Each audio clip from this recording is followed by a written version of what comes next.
비뇨의학과 의사들은 손가락으로 촉지를 할 수가 있어요. 전립선 비대증도 마찬가지예요. 평생 먹어야 돼요, 평생. 전립선 조직은 계속 커진단 말이에요.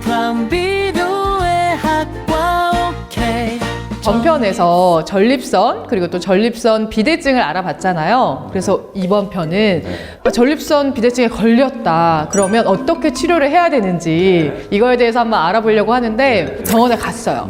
그러면 검사를 어떻게 하나요? 비뇨의학과에 가면은 검사가 좀 불편하다, 아프다 걱정을 많이 하시는 것 같은데 10년 전을 예로 들면 전립선에 대한 이제 검사를 위해서 저희가 항문 초음파하기 전에 손가락을 항문에 넣어서 전립선을 촉지하는 검사를 했었어요. 그때만 해도 전립선 초음파라는 게 건강보험 적용이 안 됐기 때문에 초음파로 검사하기가 좀 부담스러운 거예요. 비용이 많이 나오니까. 비뇨의학과 의사들은 전립선을 손가락으로 촉지를 할 수가 있어요. 최근에는 이렇게 손가락을 항문에 넣어서 검사는 잘 안 하고요. 보통 이제 초음파를 합니다. 초음파.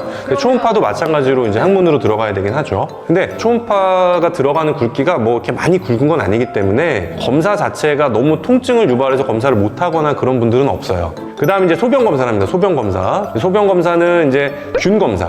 내가 이제 전립선 뭐 비대증이나 뭐 전립선 염증이 있을 경우 이제 균이 동반되어 있는지 이제 그걸 확인하기 위해서 균 검사를 하고요. 그 다음에 이제 요속 검사라고 해서 소변 세기가 어느 정도 세게 나가느냐.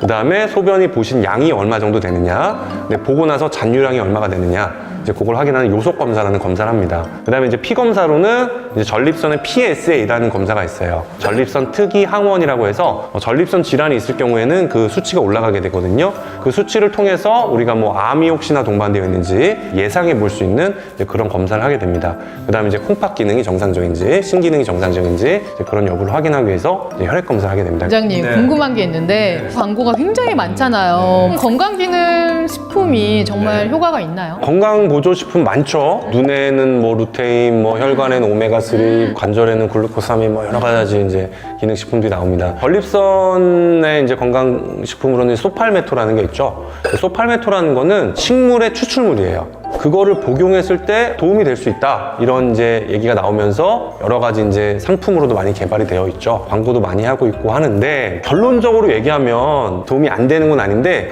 이게 치료약은 아니죠. 내가 전립선 비대증이 있는데 그럼 내가 소팔메토를 먹어서 치료할 수 있느냐? 네, 그건 아닙니다. 건강보조식품, 보조요법 정도로 생각하시는 게 맞을 것 같아요. 그러면 치료 방법은 좀 어떤 게 있을까요? 전립선 비대증이라는 질환 자체가 전립선이 커져서 전립선부 요도가 좁아져서 생기는 거잖아요. 그러면은 치료는 좁아진 길을 넓혀주면 되거든요. 기본적으로 하는 게 약물 치료입니다. 그러니까 약물 치료 중에 대표적인 게 알파 차단제 라는 약물이 있어요. 전립선부 요도에 관략근이 있죠. 관략근을 이완시켜서 넓혀주는 효과를 주는 게 알파 차단제입니다. 그 다음에 두 번째 약물은 5알파 환원 효소 억제제라는 약물이 있습니다. 전립선 비대증의 발생 원인 중에 호르몬의 영향에 대해서 말씀드렸죠. 그 DHT라는 물질이 전립선 비대증을 유발한다 그랬잖아요.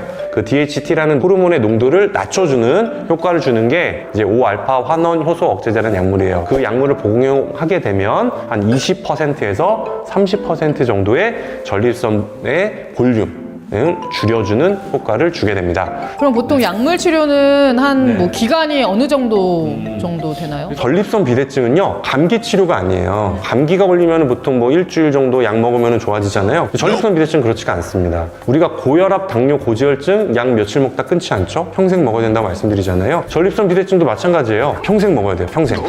왜냐하면 예를 들어서 알파 차단제라는 약물도 일시적인 효과를 주는 거예요. 그래서 약이 계속적으로 들어가야 좁아져 있는 길을 넓혀주는 효과를 주게 되는 거예요. 그러니까 계속 약을 먹어야 됩니다. 그게 첫 번째 이고 두 번째 이유는 전립선은요 계속 커져요. 그럼 뭔가 이게 자연스럽게 좀 줄어드는 경우는 없는 거죠? 맞아요. 전립선은 그냥 가만히 내버려두면 절대로 커진 게 작아지진 않습니다. 그렇기 때문에 나이가 들면서 점점 배뇨 증상이 생기는 거예요. 증상이 더 안 좋아지는 거예요. 약물 치료가 안 되시는 분들도 있으시잖아요. 네네. 그러면 그분들은 이제 수술을 좀 해야 되는 건가요? 모든 전립선 비대증 환자분이 약물 치료에 다 효과를 보시는 건 아니거든요. 약물 치료를 했는데도 증상이 개선되지 않는다든지 뭐 또는 합병증이 있다든지 또는 약으로 인한 부작용이 있는 분들은 약으로 유지할 수가 없어요. 이전에는 그런 분들은 다 수술을 했거든요. 그러니까 수술이라는 건 뭐냐면 비대해져 있는 전립선 조직을 절제해 주는 겁니다. 그래서 전립선 절제술을 이제 많이 했었어요, 이전에는. 지금도 물론 많이 합니다. 근데 이제 전립선 절제술을 했을 때 나타날 수 있는 부작용이라는 게 있어요. 대표적으로 전립선 주변에 있는 관략근이 손상이 됐어요.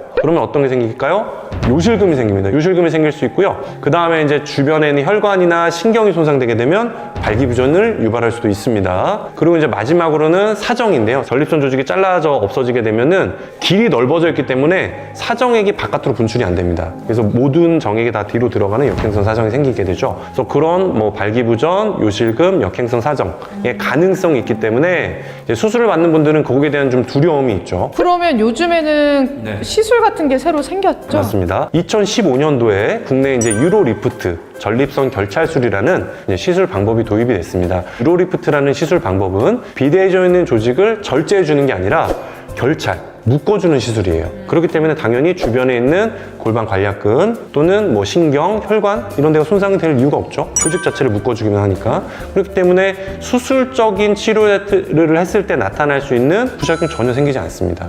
안전성에 의해서는 굉장히 좋은 방법이죠. 그 다음에 치료 효과 면에서도 말씀드린 대로 한 달 정도가 지났을 때는 최대 요소, 그 다음에 증상 점수표가 최대로 개선이 됐고 그게 5년 동안 또 유지가 잘 됐습니다. 그래서 효과 안전성 면에서도 굉장히 좋은 치료 방법이다라고 말씀드릴 수 있겠습니다. 이게 만약에 시술을 하잖아요. 이 효과가 어느 정도 좀 그래도 가나요? 네.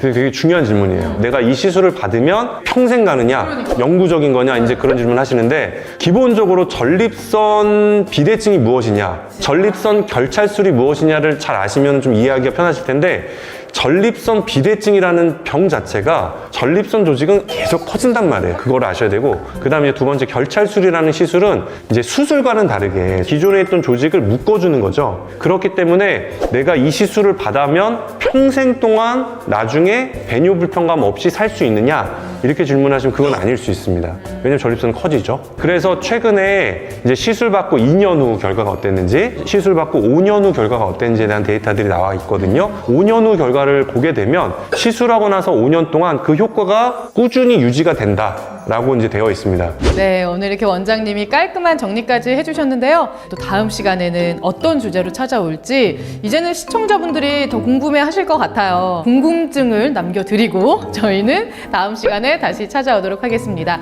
저희 닥터지용 구독과 좋아요 많이 눌러주세요. 감사합니다. 전립선부터 자신감까지 프라움에서 해결해